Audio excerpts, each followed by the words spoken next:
ہر تہذیب کی ایک اپنی بنیاد رہی اور وہ اپنے اپنے خطوں میں پنپتی رہی، اور ان کی بنیاد میں کہیں نہ کہیں تعصب تھا، چاہے وہ قبائلی بنیاد ہو یا لسانی بنیاد ہو یا خطے جیوگرافیکل بنیادیں ہوں۔ ان تمام تہذیبوں کی اس دوڑ میں اللہ رب العزت نے جب اسلام کو پیدا فرمایا اور اسلام بطور تہذیب منظر عام پر آئی، تو یہ وہ واحد تہذیب انسانیت کو میسر آئی کہ جس کی بنیاد اب نہ قبیلے کی بنیاد پر تھی، نہ کسی خطے کی بنیاد پر تھی، نہ اسپیسیفک زبان کی بنیاد پر تھی، نہ کسی خاص لباس کی بنیاد پر تھی، نہ کسی خاص مزاج کی بنیاد پر تھی۔ یعنی اس نے ہر تہذیب کو،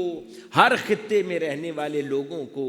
ہر رنگ کے لوگوں کو، ہر زبان کے لوگوں کو، ہر نسل کے لوگوں کو اپنے اندر سمیٹا۔ یہ حسن اللہ نے اسلام کو عطا فرمایا، اور ہر تہذیب کی کوئی نہ کوئی بنیاد تھی۔ اللہ رب العزت نے اسلام کی بنیاد نہ رنگت پر رکھی، اسلام کی بنیاد نہ زبان پر رکھی، اسلام کی بنیاد نہ لباس پر رکھی، نہ کسی ایک ملک پر رکھی۔ اسلام کی بنیاد اور اس تہذیب کی بنیاد اللہ اور اس کے رسول صلی اللہ علیہ وآلہ وسلم نے دو باتوں پر رکھ دی، علم پر اور تقویٰ پر۔ یہ واحد تہذیب ہے کہ کسی اور تہذیب میں یہ رنگ نہیں میسر آئے گا۔